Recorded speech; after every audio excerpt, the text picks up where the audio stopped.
Hello everyone, welcome to this episode of Beyond the South Stand with me, Jez Davies. As you can see on the screen, we have a very last minute substitution and the Irish Flying Canary, Mr. Cillian O'Grady, has joined us. Hi Cillian, how are you? Good, Jez. I'm delighted to be here with you. Glad I brought my boots along, to jump in at the last minute. Well, I did, just before we came on air, actually, I did liken you to Ole Gunnar Solskjaer, the super sub. So you got to live up to that name now. So yeah, thanks.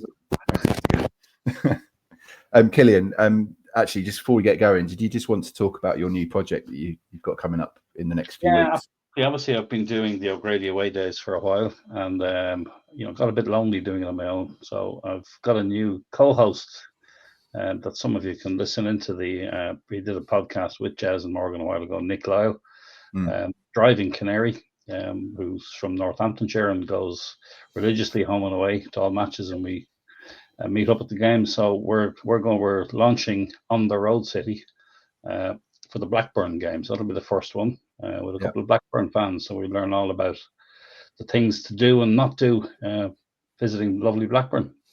And what's this I hear about a potential Christmas number one that might be we've decided, because both myself and Nick are hugely musical, we're going to launch a rock album for Christmas, and we've got a song for every away team we play between now and so for all the travelling fans, they'll be able to listen to a nice rock tune on the way to the game. So looking forward to releasing that next week when we do the Blackburn game.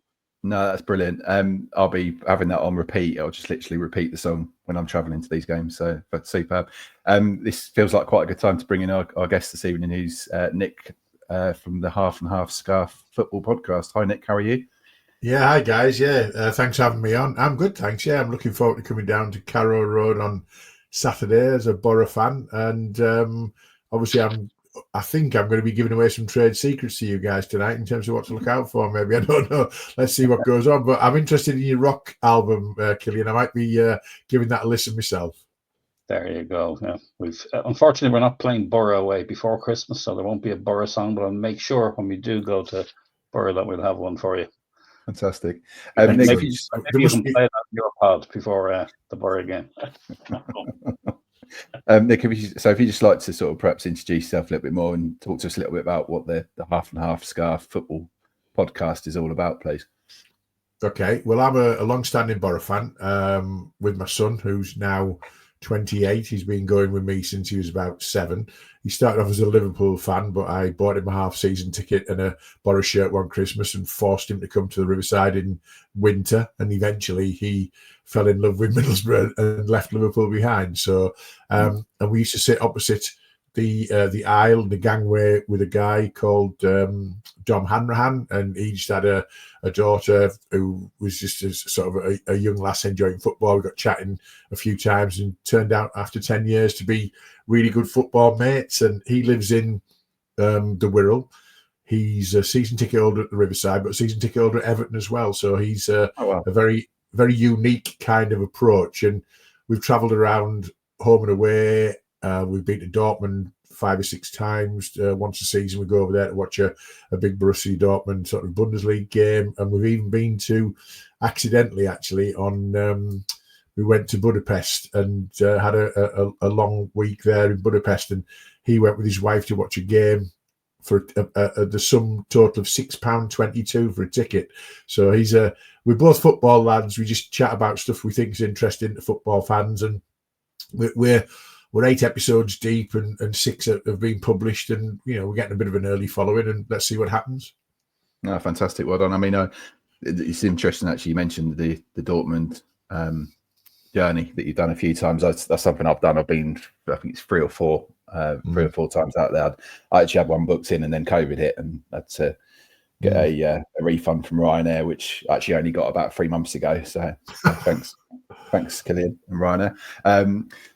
But no, it's great. It's such a good football experience. I mean, perhaps just talk to us a little bit about why Dortmund's such a special place to go and watch football.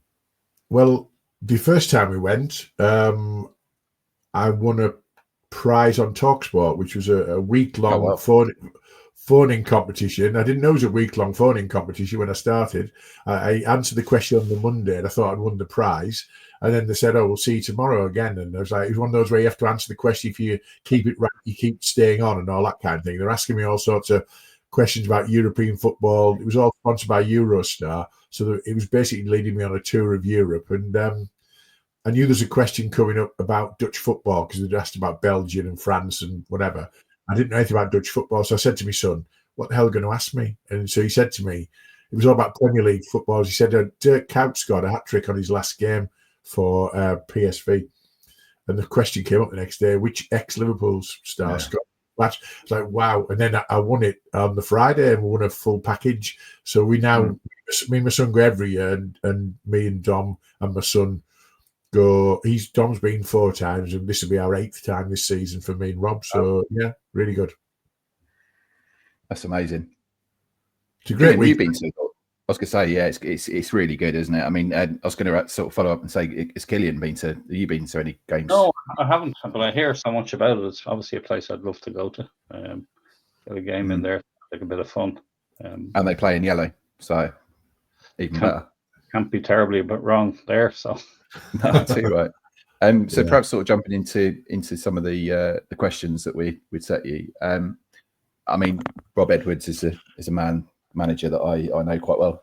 Obviously, with the fact that I do have followed Luton previously, it came to no surprise to me that he was going to get back into football, and he has found himself at Middlesbrough. I mean, what was your reaction, and how are the fans taken to him?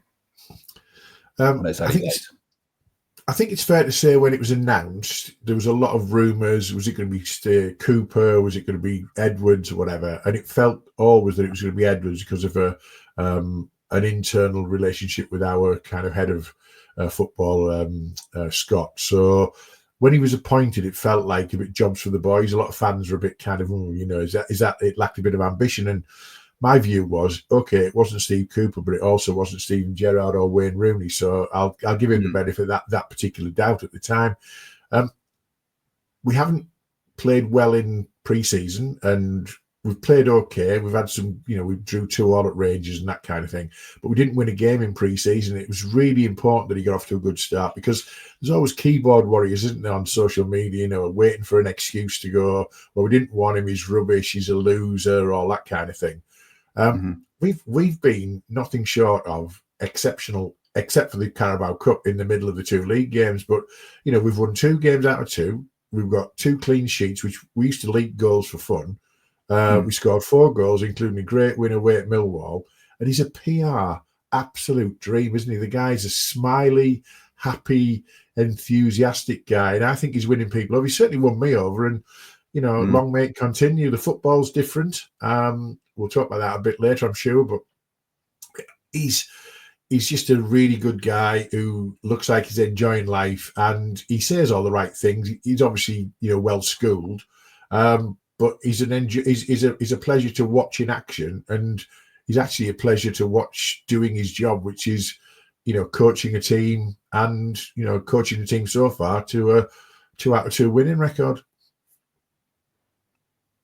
No, it's brilliant. I think for me, as I said at the start, he's charismatic. You're completely right. He's charismatic. I think he went through a very difficult spell with Tom Lockyer at Luton. Don't know if you remember. So Tom Lockyer collapsed in the playoff final against Coventry, and he was, understandably very upset and worried about his captain. And I just think, given how difficult that situation was, I think he handled it superbly, really, really well. And again, when it happened, I think it was Bournemouth away in the Premier League season, and it just shows the measure of the man. That I don't think every manager would have reacted the same way as he did. I think you're right. He's such a charismatic bloke, and he's always been a thorn in Norwich's side. Cillian, you'll remember from the times that he was at Luton and some of the games we played against him, we didn't beat him. And what do you think, Cillian, about what's coming up on Saturday? Yeah, that sounds like you're putting a bit of a curse on him, or a curse on it. Yeah. Speaking up Boro, I mean, there's some cracking games between us, and a couple of incidents, I'd say, in the last couple of games. The last season, 3-3 draw. I'm sure that broke a few Boro hearts at the end there. And obviously, we had a bit of an incident with Borja Sainz and Johnny Howson up in Riverside. I don't know if it was the last match of the previous season, but it does. You mentioned, the playoff final there. It wouldn't be fair if I didn't mention the playoff final of 2015, Nick. Okay. Being honest about it, like, do Boro fans still have nightmares every time there's a Cameron Jerome or a Nathan Redmond highlight shown? Well, put it this way, you rarely see a Cameron Jerome or Nathan Redmond highlight show anywhere, let's face it. So I'll be honest with you, it seems a long time ago. Genuinely, it seems a long time ago now. It does seem like another lifetime. And I have more nightmares about buses that arrive late, because that definitely scuppered our preparation that day. I don't know if you know the story. The backstory is Norwich fans. Apparently there was traffic around Wembley. Who knew? Yeah, possibly. Who knew? Who knew there's traffic around Wembley? So we were late for that.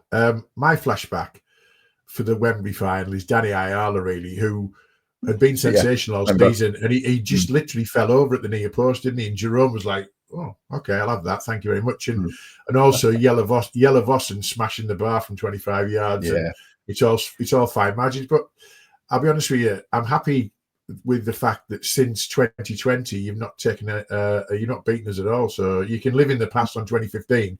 I live in the present. The last 5 years you're not beaten Boro once, home or away, including a couple of including a thrashing, by the way, at the Riverside, and including last year. That was last season. Yeah, it was a horrible night there that night. I sat there and that. I think it was a very wet night, Friday night. It was, yeah. Friday was there's nothing worse. It was Middlesbrough, Cillian. It was Middlesbrough, Cillian. It's always wet in Middlesbrough on a Friday night. I don't know. It could be any Friday night now. But there's nothing worse, I think, than travelling that length of distance and just not showing up and getting hammered. No. Been there a few times. I remember it well. I think it was the last knock-ins of the David Wagner era, wasn't it? And he came out actually this week and said that I can't remember what exact game it was, Cillian, but it was sort of halfway through the season. He said, this isn't for me anymore of that season, which is an incredible comment, wasn't it? When you think about, actually, he still had half a season to play. Was that the season we made the playoffs as well? Maybe not. I don't know. But yeah, he just didn't fancy it. But anyway, that aside, I think you're right, Nick. I think we have been on the end of some absolute hidings. I remember the game that Cillian was talking about. I was watching at a pub in Hitchin, and it was just like everyone knew I was an Norwich fan, and it's like, I'm surrounded by other fans of other clubs and stuff. But no, I think there have been some, and we go back even further, and there was a game at Carrow Road. I remember sort of early 2000s where it was Premier League, and it was when you had Jimmy Floyd Hasselbank. Yeah, and it was 4-4. It was a phenomenal match. So I've always looked at Middlesbrough and thought, great club, really entertaining, and you obviously live and breathe them, so you might not think the same, but I think there's always been some really good games between us. Well, let's just take last season at your place. That one game was the absolute microcosm of Boro's season. So for 60 minutes. I guarantee we were the best team you've seen at Carrow Road for 60 minutes last season. We were sensational, nothing short of sensational. Penalty goes in for 4-1, it's game over. And then for 30 minutes, we were terrible and hanging on, and you deserved the draw in the end, because actually you nearly won it, didn't you, as well? And we nearly won it in the 94th minute as well. So one of those games, I drove home from there last season with my son in silence till we got at least to about Newark, because we didn't know what we just witnessed. Like, what the hell was that? And that's how we were. But we gave up 26 points from winning positions last season. And if Rob Edwards stops doing that, I'll be a happy man. Well, you still didn't beat us on that record, because I think we had the worst record last season for giving up from winning points. I think it was 29 or 30 or something. So could be 10 all on Saturday then, boys. Yeah, 100%. I think that's probably quite a nice time to move on to the next question. So you mentioned Rob Edwards. What sort of style do you think he's going to bring this season? And do you think it's going to be any different to perhaps previous Middlesbrough managers? Well, I think if you're a game-going fan like I am, you'll notice already that it's already different. So the pace is quicker, the transition's faster, and the desire to get the ball back is a lot more. It's a lot hungrier, if that would be the right word to use. Carrick was all about the pass, keep possession, play out from the back, all that kind of thing. And, we've been a lot more direct already in the games that we've played in the league, certainly in pre-season. You could see that try to be a work in progress. Millwall, second half, we were passing them, but we were passing in their half.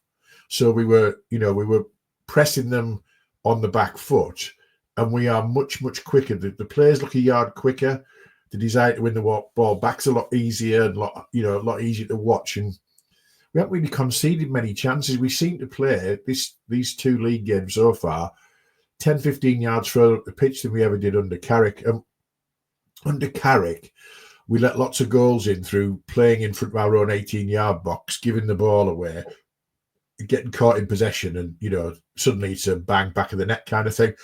But we invited mistakes. We haven't invited any mistakes so far this season. We've been solid as a rock, and our keeper, Sol Bryn, I can only remember him making maybe one routine save in 180 minutes of football. So we're solid, we're quicker, we look a bit more pacey, and there's a bit more desire to play further up the pitch. So, which is good to see. It's a bit more direct, don't get me wrong. There's no tippy-tappy stuff. It's pretty much get it down the wings, get it in the box, get it through to the danger area, as it were, but keep it away from our box as well. He's used that phrase before, keep it away from our box. I mean, you can't score if you're not near our box unless you got balls your sides from 70 yards, like you scored a few last season, didn't he, from some distance. But I like it so far. It's a bit direct, but I do like it, and it's proving early days, but it's proven to be working. I think as well, Nick, is how has he recruited? Did he have the opportunity to recruit? Because he came in quite late towards the end of the season, didn't he? To start the season, should I say? Edwards or I think we were slow out the blocks, but I think when you look at what we've done, we're starting to make some inroads. I'll come on to who to look out for, shortly. I think we're gonna cover that. But if you look at it in terms of one tactical thing I would say about that I forgot to mention is his in-game management much better than we've seen before. Carrick used to do like-for-like subs, 75 minutes, irrespective of what was happening. And we'd be 1 down, 2 down, then he'd make his like-for-like sub. On Saturday at Millwall, he changed it. Rob Edwards changed it at half-time, tweaked it, changed it, and it made a massive difference. We were 0-0 at half-time. We weren't hanging on. It was a fairly even first half. Second half, we played them off the park and 3-0, and it didn't flatter us. Because he tweaked it at half time, and we've never seen that for a long time. I like that tactical awareness. Lovely. Can I ask? I've just got a text in here, and it looks like it came in from Mr. Liam Manning. He's asking which Boro players do you think would actually give Norwich a few sleepless nights this season? And are there any new signings that might surprise us? Well, I'll cover the new signings in a minute. Not sure about sleepless nights, because I think sleepless nights are unlikely. We are Middlesbrough after all. You're not playing bloody prime Real Madrid or PSG last season, are you? But he's the one. If he's on it on Saturday, Finn Azaz is unbelievable at this level. If he's on it, and I say if he's on it, he came on sub on Saturday at Millwall. He was sublime second half, but he hasn't had a pre-season, so he won't play the full 90. Will he start? Will he come on? I don't know. But his passing, his vision, the pass for the third goal was like a little sand wedge straight over the back of the defender, straight through. Beautiful to watch. And if Azaz, he got double figures for goals and assists last season, he's real quality on his day. He did go missing in a few games last season, but on his streak, he was unplayable for weeks on end. So he might give you sleepless nights if he starts and if he's coming back to fitness. I'd also say watch out if he's still here on Saturday. Hayden Hackney and Aidan Morris is a midfield pair. They are as good a midfield pair, I think, as in the league at any time. They can run the show against anyone.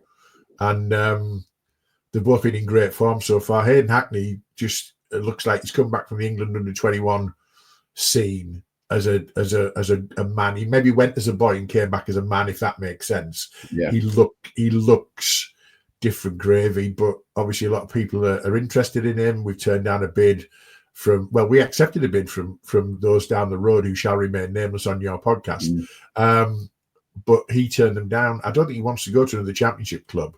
But I do fear that at the end of the window, if a Premier League club who aren't going to be in trouble come knocking, like a Palace or an Everton, who are unlikely to go down, I think we might lose him at short notice. I'd hate to see that. So, but we've got a couple of new signings. We've got a new guy called, I think you pronounce it Sonye. I don't want to call him Sonia. Sonye Hansen, who we got. He came on Saturday, and he looks tricky. He looks quick. He was directly in about 4 minutes of being on the pitch, and he created our first goal. He's quick. He's direct. When he had Alfie Doughty taken off about 6 minutes after he came on. He had Alfie Doughty in a washing machine. Alfie Doughty didn't have a clue where he was. So Sonia Hansen looks good, and we've just signed a wonder kid on loan today from Man City. Sverre Naipan, they call him. He's 18. He looks about 12, but he's had over 70 top flight games for Rosenborg in Scandinavia, and every single top club in Europe was after him in the summer. City got him, and we've got him on loan for a season. I don't know if he's going to play on Saturday. If he does, he's got some show reel, him, I'll tell you now. It looks a brilliant, brilliant find. That's good. Well, I'm a big fan of Finn Azaz, but only in half his matches, the ones he plays for Ireland. He does okay for Ireland as well, doesn't he? He seems to play okay for them. He does. Where's he from? Was he in Middlesbrough's academy, or did you buy him from somewhere else? No, he was in Villa's academy, and then he went from Villa. I think he went from Villa to Plymouth. We got him from he went to Plymouth on loan for half a season. Then we bought him from Villa. He's been with us now. This will be his second full season. He doesn't look like a footballer. He's a skinny little guy, and he looks like he's a bit weak and whatever. But God, his vision's fantastic, and his touch is great. I wouldn't want him next to me in a fight. Don't get me wrong, but he's a cultured footballer, and at this level, he can unlock. He plays at 10. And drifts around sort of just behind the sort of centre forward, and he can unlock a defence with a pass and a bit of vision. And he's got an eye for goal. He got I think he got 12 goals last season, including a couple of belters really. So yeah, he's my one to watch really. But if the young wonder kid comes on or Sonja Hansen comes on, you'll have to put it with a bit of pace. So I don't know who your back line are, whether they're quick enough or not. I don't know who plays at the back for you guys. Well, I mean, Cillian, you were there on Saturday. Perhaps talk to us a little bit about our current back line that we have. So, I mean, Liam Manning seems to favour 3 at the back. So we had Jako Medic, who's a recent signing for us, on the right. In the middle, we have Harry Darling, who has really proved to be probably one of the best signings we've had this summer. Yeah, on a free from Swansea. And then we have Jose Cordoba on the left of the 3. And then 2 wing backs. So Jack Stacey started, and on the left it was Papa Diallo, who's looks like a bit of a sensational signing, also very pacey. So no Ben Gibson then. Oh, I'm ashamed. I thought we might. We might have had him on his back by the end of that one, but never mind. No, I know he's moved on. I don't know where you think he plays at Stoke. Does he still at Stoke? Yeah. Okay. It's Stoke. I'm sorry, Cillian, carry on. He was the Stoke captain last season, so I'm not sure if he's still is or not. Yeah. Fair play. I think on that note, before we move on to our final question, what I quite like to do, Nick, is go through some of the players that have played for both Middlesbrough and Norwich. And I've got a list here. It's this website here. I don't know if that's my screen's a bit blurred, isn't it? All right, okay. It's called Flown from the Nest. So any Norwich fan or Middlesbrough fan that wants to log in, it's amazing. I know where you're going to start. You must be starting with Captain Fantastic. You must be starting with Captain Fantastic. If you don't start with Johnny Howson, I'm coming off the podcast. You've got to start with Johnny Howson. Well, I was going to go with James Husband first, but yeah, now you say Johnny. No, now you say, Johnny Howson. What a player! I mean, he's been with you for 8-9 years now. Yeah. He's gone to Leeds now. He's the Leeds Academy coach now. It was probably time, but I would say if Carrick had stayed, Johnny Howson would have got another year's contract. But he's not. He's obviously not Rob Edwards' man, and you can't build a team around a 37-year-old. But he was last season when he was called upon, and he was called upon regularly through a load of injuries and crisis. He played everywhere. He played right back. He played right wing back. He played centre half.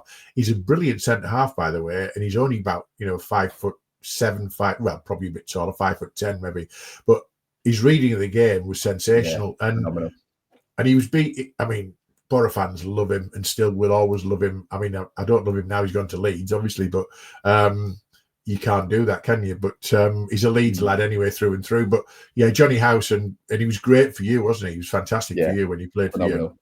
Great player. He was. I think his Cillian, you'll have to correct me if I'm wrong here, but I think his reputation was tarnished a little bit with what happened with Boro signs. But I think it was just one of them, wasn't it? I mean, for me, it's you've got such a talented player there who contributed so well for Norwich, and I just think for one instant, a lot of Norwich fans went, "Ah, see you later." But I'm like, Johnny Howson.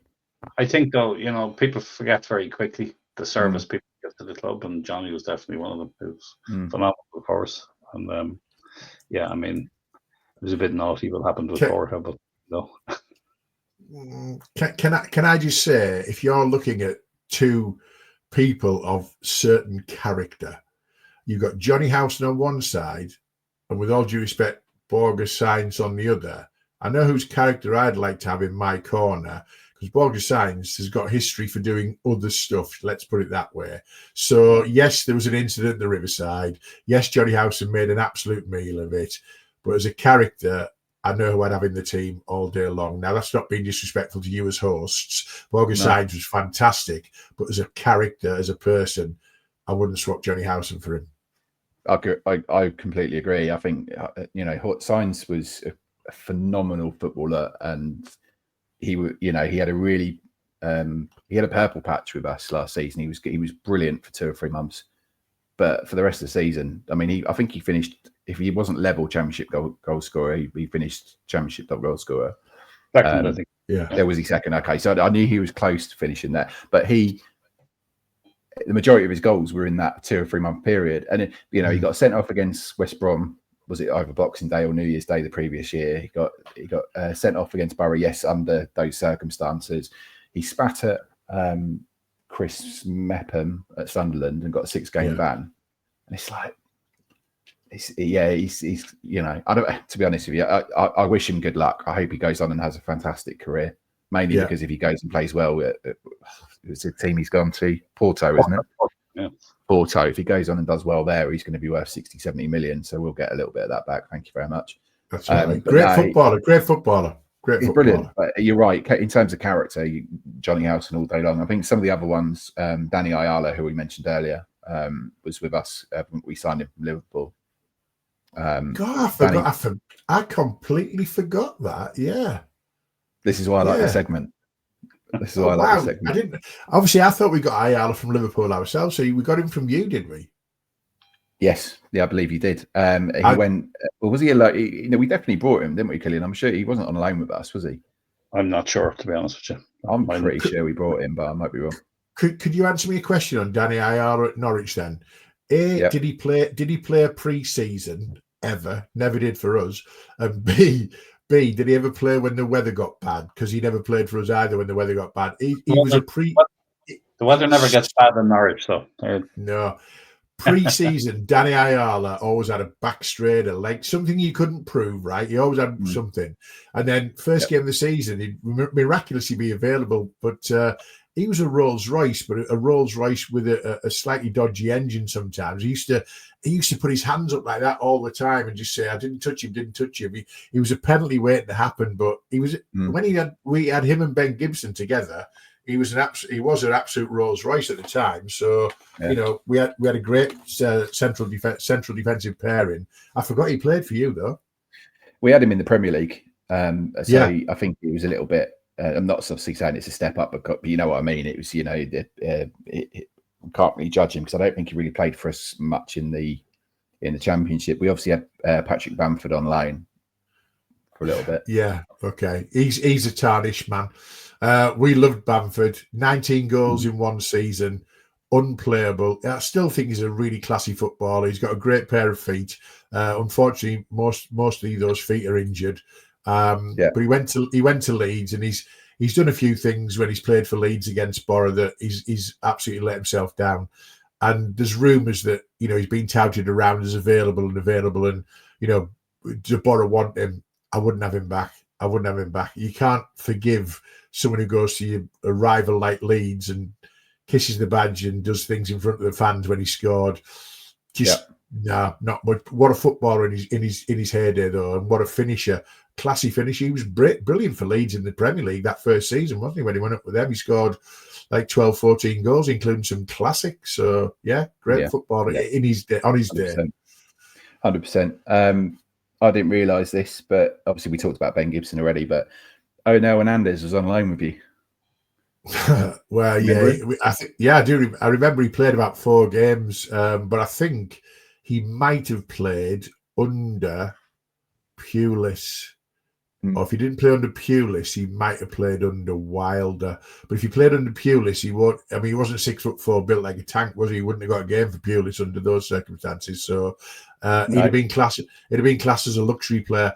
He was always injured when he played for us. He never got a run of games. He had flashes of genius, but he never got. We never saw the best of him at all. I think he was just stop start, in and out. So, but whenever he's played against us for you, I was always a bit nervous because he had a goal in him, didn't he? Yeah, no, absolutely. Obviously, we talked about Jerome. He was great. It says he was with you as a youngster. He wasn't he? Earlier on in the career, I seem to remember him being at Boro. But Cameron Jerome. Yeah, it says Cameron Jerome's Norwich's August 2014 signing was at Boro as a youngster. Might have been in the under-21s. I don't think he's played a first team game for us. I cannot recall him ever played a first team game for us. I seem to remember buying him off. Sorry, Cillian. Might have been under 12s, maybe. Yeah, possibly. Yeah. Leroy Lita.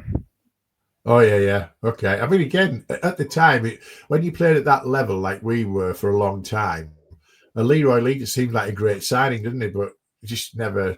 He had pace. He was like Jimmy Floyd Hasselbank that you bought from Timu, wasn't he? He was kind of like a really poor man's striker. He just never did it for us either. Again, solid enough for the likes of Reading and teams like that. But did he play okay for you? He didn't really do much for us. He was good, yeah. I mean, he scored some really good goals. I mean, he was with us at a time where I think he came to us the season we got relegated to League One. But then he had a really massive part to play in our Championship promotion to the Premier League under Lambert. And it was the game before, and it was you guys against Cardiff, I think. And he scored a hat-trick. And I don't know if it was for you or Cardiff, because he might have played for either. But that result then meant that had we beat Portsmouth that night, we would then get promoted to the Premier League, which we did go on and do that. So he sort of goes down in sort of Norwich folklore, but perhaps not for playing for the club. It was something that happened in another game. So. That's all right. You take that all day long. Keith O'Neill. Sorry? Keith O'Neill, Irishman. You signed in. He was very injury prone. Obviously, Cillian will know Keith because he's a proud Irishman. But he signed for you in 1999 for £700,000, which is probably quite a lot back then. It probably was. I had a bit of a gap in my active watching when my kids were born, 97 and 2000. There was a gap there where, in terms of parental responsibilities and all that kind of thing. Yes. I actually missed some of the glory years at the Boro with Juninho and his pomp and all that kind of thing because I had kids and whatever. But hey, you know what? I've been going since '73. So my first season, we won the old Division 2 by a record points number. And I thought, is this football's easy, isn't it? And I didn't realise that's the high point I'd ever see as a Boro fan, but never mind. That was 73, but never mind. Do you know what? I absolutely love those, the Janine, because that's when I first, maybe a couple of years after I first started sort of getting into football and, my early sort of formative years. You had like Janino, Emerson, You had the guy up front, didn't you, Ravanelli? Yeah. And then they talk about Timo, who is the Italian version of Timo, probably when he got Macaroni, because he weren't great, was he? Massimo Macaroni, I think his name. We will have absolutely nothing said against Macaroni. He scored two of the most important goals in Boro's history in the UEFA Cup quarter-final and semi-final. Last-minute winners at home to take us through. He should have a statue outside. He's got like a frieze outside written about him and all that kind of thing, because honestly, the commentary of those games is legendary. The guy who was our sort of radio match commentator, Alistair Brownlee, who's sadly no longer with us, he was famous for his rhetoric and things. And if you go to, when you go to the Boro next time, Cillian, just outside on the wall, there's a big sort of a quote from Alistair Brownlee: "Macaroni's the man." He says, "All round my house for a Parmo," when the goal went in. That's his famous. "You can all come round my house for a Parmo." Alistair Brownlee said, "We'll have nothing said against Massimo Macaroni, I'm afraid." Yes, sorry, mate. That's fine. And you see, this is why I do this sort of podcast, so I learn something. So I appreciate that. Obviously, you got one or two others before we move on to the last question. So obviously, Andy Townsend and Patrick Roberts. I think I'll be honest with you, Andy Townsend played for everyone, hasn't he? A good pro, a really good pro, and actually, I quite like him as a broadcaster. He's pretty good as a broadcaster. He's less boring than some of them, isn't he? On there, so he's a good old pro. Played for us.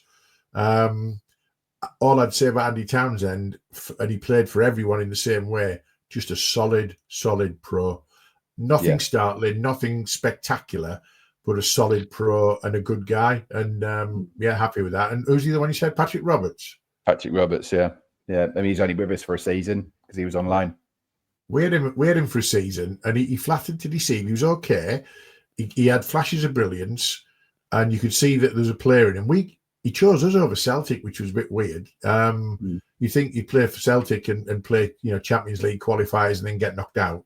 But he seemed to quite enjoy playing for Middlesbrough. But he's gone on to do some great things. Sunderland loved him, didn't they, last season? He was in the season before. So there's like you say, you mentioned about I like Boro. I'm the same with Norwich. We're a family club. You don't see many other scarves of other clubs in Middlesbrough. You don't see many other scarves of other clubs in the Norwich area, do you? And I think that's really important. Really? Yeah. You don't see your tourists. You don't see apart from Cillian tourists and from Ireland, but you don't see any. You don't see your Liverpools, your Cities. You don't see all them. And same with Boro. It's a local club for local. I sound like Royce and Vasey. It's a local club. It's a local club for local people, and the same with you guys. And I think there's a lot of mutual respect there. Forgetting the 15 final, we'll just ignore that and gloss over that. But I'm looking forward to Saturday. We always get a good welcome when we come down as well. So never any hint of anything other than just a nice welcome. Yeah, absolutely. So sort of just finally, then, where do you see us? I say finally, Cillian is stepping in. So ordinarily, our other host Morgan, who sadly couldn't be with us this evening, he usually does a random question of the week. So it's going to be Cillian's conundrum tonight. Just come up with that. That was just in there, Cillian. I was trying to think of it, and it's so Cillian's conundrum. Get ready for that. Think of a little theme tune you can sing, Cillian. Morgan does sing. Anyway, so where do you see Middlesbrough finishing, and where do you see Norwich finishing, Nick? I wouldn't be surprised if we finish next to each other. That's the first thing. I think before a ball was kicked and we had a really thin squad, I was thinking we might struggle to be anyway, even the playoff conversation we'd struggle, and I thought 10th to 14th maybe.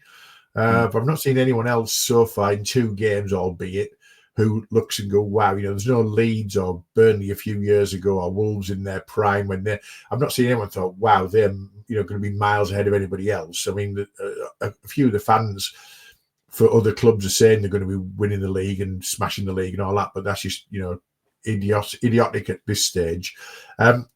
We get a couple more in.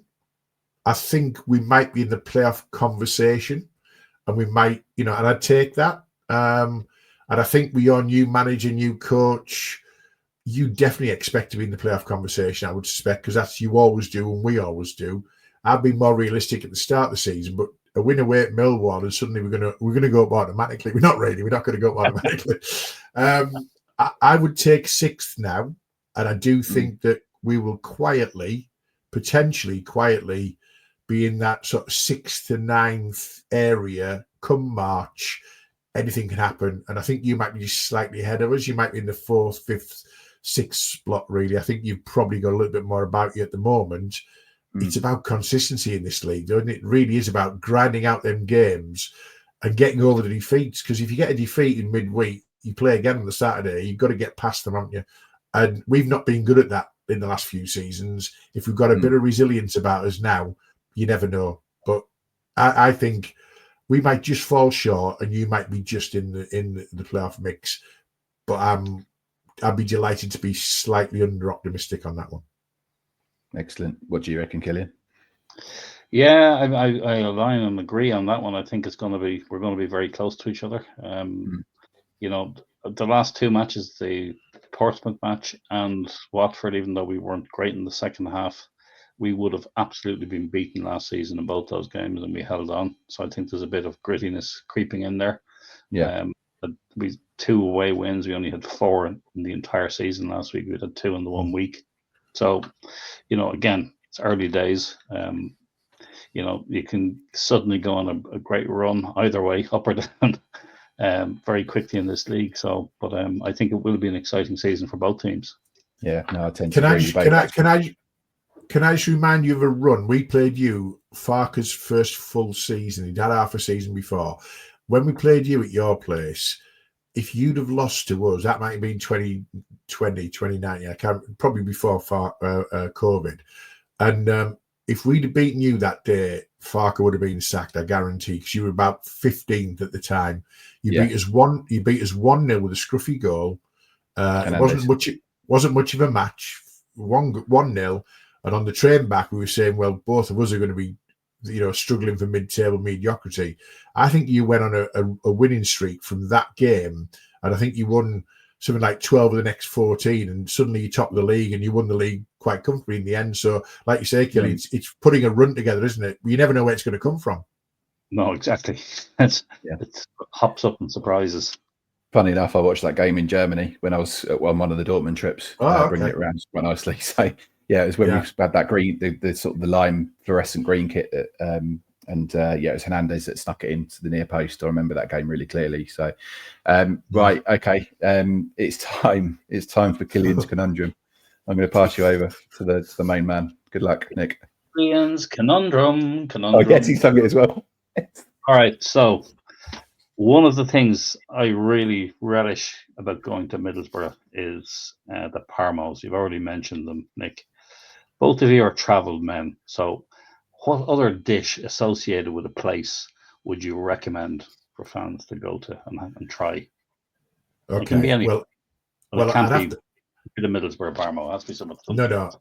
What I would say to you is, going back to the Dortmund scenario, is getting yourself a currywurst off a stand in the beer village outside Signal Iduna Park. You get a beer in one hand, a currywurst in the other. It's not expensive. They actively encourage you to drink at football in Germany, which is always a good thing for a bit of relaxation. But a good currywurst in Dortmund, fantastic. That's what I would associate with really good football. And when we go to Millwall, funnily enough, sounds a bit posh, Boro Market, venison burger. Job done. Nice. That's definitely, Boro Market's great. Next time I must look out for one of those venison burgers. What about you, Jez? I mean, it's not football related. Well, I've got 2 actually. So one would be there's a really nice restaurant, because I go to Malta relatively frequently with work.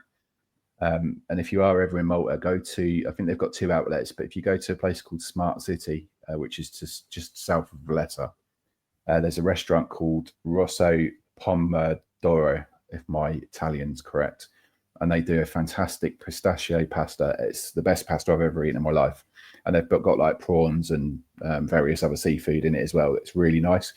So that sort of came into my head straight away. But I think sort of football related, again, it's going to be Germany. And I think you stole my thunder a little bit, Nick, with the currywurst. It's the food they do out there, you know, and as you say, it's reasonably priced. Was it like maybe €2 or €3 or something like that? It's so reasonably priced. And you know, you can have a beer in front of the ground as well. You know, whilst you're watching the game, it's such a great atmosphere and what's the word I'm looking for? Like tradition out there, I guess. But I quite like the pork knuckle that they do out there with the sour cabbage. It's phenomenal. So yeah, that would be my suggestion. I've got an Irish story for you, Cillian, about Dortmund last year. We were sat along there's about 1,000 non-German fans go to Dortmund games every home game, and we were sat along from 4 Irish guys in the same row as us. They came up before the game. They had 6 pints each in a little 6-pint carrier butt, each of them 6 pints. They drank them before half time, went down and got another 6, thinking that's some going. I'm nowhere near that, and my son and my mate Dom, we're nowhere near that. But we hats off to them. You know, it's almost that actively encouraged over there, isn't it? Really. That was their starter. In terms of my suggestions, one thing we talked about Ryanair earlier. I'm glad Ryanair doesn't fly to Chicago, because I think a Chicago deep dish pizza is definitely worth it. But would definitely be charged extra by Ryanair coming back for extra weight. Another related one was actually recent. So last Saturday, I had one of the famous foot-long sausage rolls in Fratton Park, and my God, nice. The guy, I asked for a sausage roll, and the guy said, I haven't got any. And I said, well, what's that? He said, well, that's the long one. I said, yeah, I'll have one of the long ones. So myself and Nick split it and shared it between us. This Nick Lyle. But it was absolutely delicious. So highly recommended when you get to Fratton Park. Try one of their foot-long hot dogs or sausage roll. I've just booked for Fratton on the 4th of October, so that was definitely on my to-do list now. A foot-long sausage roll, excellent. No, amazing. I think this is really good time to sort of end it then, gents. So thank you, Nick. Thank you so much for coming on. It's been a pleasure to meet you. And you. Little prediction for Saturday, scoreline wise. 2-2. Cillian? I'm going 2-0 Norwich. Oh. I think it'll be a draw. I'm going to go. I think it'll be 1-0. I don't think it's going to be a Desmond, but I think it'll be 1-0. So it's been an absolute pleasure. Cillian, thank you for stepping in last minute as well. It's always a pleasure speaking with you. Likewise. Lovely to meet you guys. Thank you. Lovely to meet you guys. Thank you very much. Just before you go, Nick, it's no, thank you. Me and Cillian have been celebrating a week because 2 of our younger members of our team have pulled out a blinder on TikTok. Izzy, who looks after our women's section, so she goes and watches all of the Norwich City women's games. She videoed a goal, and the girl struck the ball. It's hit the crossbar, bounced down, and we've said it's a goal because it's Norwich, but it clearly hasn't crossed the line, and it's actually been viewed nearly 900,000 times on TikTok. Wow. 900,000. It's unbelievable. So yeah, we've been celebrating that all week. So I mean, well done to both Izzy and Ollie for, firstly Izzy for capturing it and Ollie for posting it on TikTok. It's phenomenal. And well done for you, Jez, for watching it 895,000 times. Just on repeat, 100%. Excellent. Excellent. Well, thank you very much, gents. Just for everyone else watching, you can like and subscribe on YouTube for more great content, and we are available on all other podcast channels. Please do follow us on social media as well, Facebook, Instagram and X. I've been Jez Davies. I've been Cillian O'Grady, the Flying Canary. And I've been Nick from the Half and Half Scarf Football Podcast. Thanks, everyone. Goodbye.